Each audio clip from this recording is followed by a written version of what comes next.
Hey, I hope you're having a good day. Today I'm going to show you how to insert a page from one Canva design into another. I'll go over the steps real quick for you. Step 1, open projects. Step 2, add a new page for every page you want to insert. The reason for that is if this is selected, it's going to replace it completely, as you can see, and you don't want that.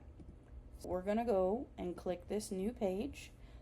Then step 3, you're going to find the one you want.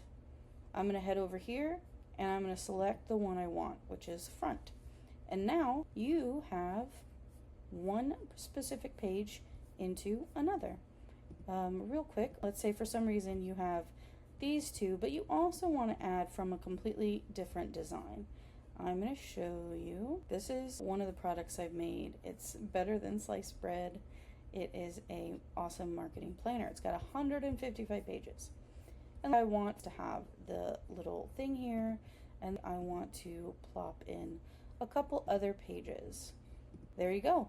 Now that's exactly how to add one individual page into another Canva design, or multiple from different designs, combining different designs into one fluid design. There you have it. Now you know how to insert one page from one Canva design into another. I hope this helped you guys. I'll talk to you soon.